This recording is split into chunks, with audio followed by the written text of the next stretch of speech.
Hello everyone, welcome to my channel. So today I'm creating two small eagles. It's gonna look like this when I'm done, hopefully. Not the bale part, but just the eagle portion. And then afterwards I'm going to wax melt in between, so it's gonna be kind of a in-between bale. And this is actually going to be a whole bale in itself because I'm trying to get ample room, but not too much, because basically I'm going to add a chain. Well, we'll be adding a chain afterwards, but we need to see how much room we're going to need. However, for the meantime, I'm just going to create the feathers and all that, and then we'll see how everything's going to fit. And then it's gonna go on top of a very large medallion. Should be pretty neat. Alright. So I'm kind of like wondering, I'm kind of torn between making ample room, but at the same time, I don't want to like remove too much. Just because I don't want it to be not enough later. And adding can be a little bit more tricky than to remove. Just because whenever melting wax in, air bubbles can trap. And then that creates holes in the metal once it's cast. Doesn't take much, really. So this is cool. So I cut the wax with this blade, and the blade's actually twisted. It's hard to see. But yeah, it twists up instead of just straight up and down. And the reason for that is because otherwise it will just get caught in the wax instead of cutting right through. That's what will happen if I use a saw blade that was straight across instead of twisted. And what's cool is I can go in either direction and not just the forward direction. So I'm just going to smooth that out a little bit more, and then I'm going to start creating the grooves right here. I think that's what I'm going to do. And I could give it height that way. Kind of like this bump right here going on. So I might create a slight bump over here. Yeah, eagles. People don't always think about this with eagles, but they're actually vultures. They're part of the vulture family. And if you think about it, they're actually the more attractive versions of them. Funny enough. But it's actually, they're more like, the way they act, the way they hunt, the type of food they eat is very, very more similar to vultures, obviously, because that is the type of bird family that they belong to. They don't just hunt anything, they just try to get as much as they can find. When I used to live in Alaska, one time we did find a dead eagle kind of close to our house. We had to take it back in, and then we had to take it to the main place that deals with like endangered species and report it. However, by the time we were holding on to it before we took it in, this eagle was a young one. It didn't have its bald head yet. It was still all dark brown. It didn't have the white feathers or nothing, so it probably most likely got hit by a car, sadly, and stuff. So, however, when we had it in the carrier, just looking at its feet, its talons, honestly was kind of a little unnerving. It was actually quite scary because it's a good thing it was dead, but we were still afraid of it because of how big like their feet are and how prehistoric they are. People don't realize how big some of these animals are unless they're really close. And even the size of their nests, they just hang out in the tree. It's like there's no way it could possibly fit and hang out there. But it does. It just looks like it doesn't belong there.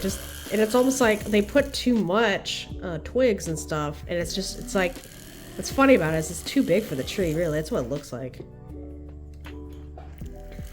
But it works.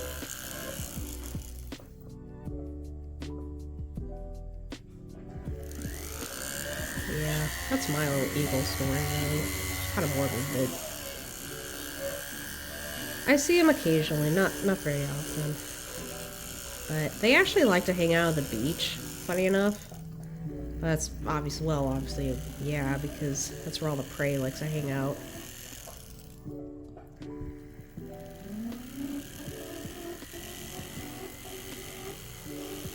In my hometown, there's this woman that her main hobby really was to feed the eagles all the time, and she lived up by the sea. She passed away though, but they wrote an article about her, how she's the eagle lady. That's what they called her, I believe. But that was kind of her thing, was feeding them, and then hundreds of them would just live by her house. Which is kind of neat, really. Some people just have that cool, like, I guess, ability to be very close with certain animals. My parents, for instance, have an interesting relationship with the moose right by their backyard.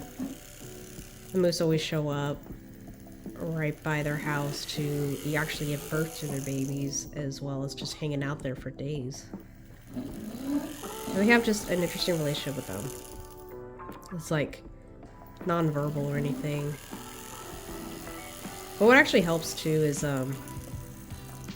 for more wildlife to actually show up by your house, and some places like Alaska don't have any like canine or dogs as pets.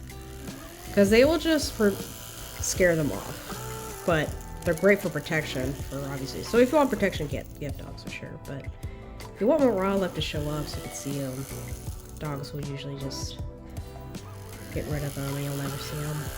It's usually because the big mammals out there in Alaska will just treat their dogs as if they're wolves.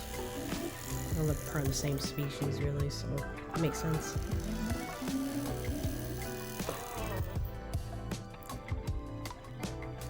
So right now I'm just kind of shaping the face as much as possible. I think I actually might kind of, whoopsie, remove the bottom part a little bit more.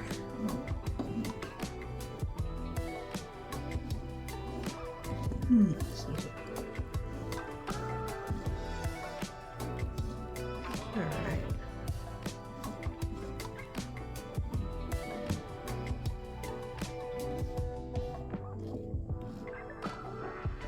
Let's see. Almost, kind of. Somewhat. I don't know. Yeah, I might put the eyes in. Well, at least I'll get somewhat of a mark in. And then I'll just lightly put a dot in for the eye.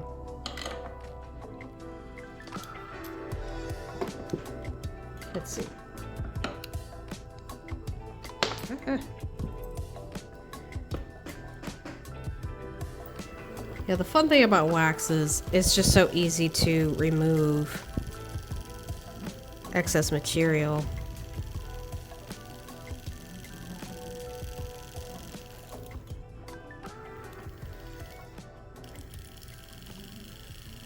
Than it is with metal.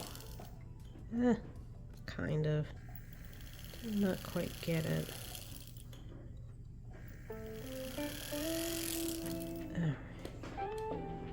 I think maybe I might need to use a different cutter.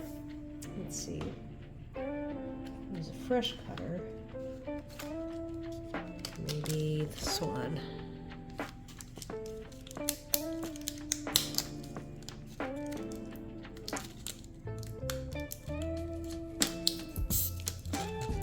Okay. See how this will go.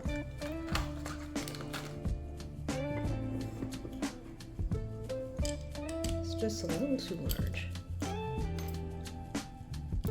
I really could put the eyes in the last part, but I at least would like to make a section.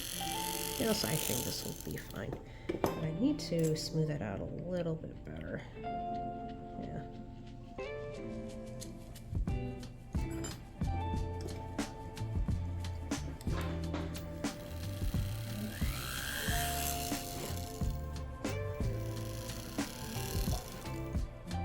right?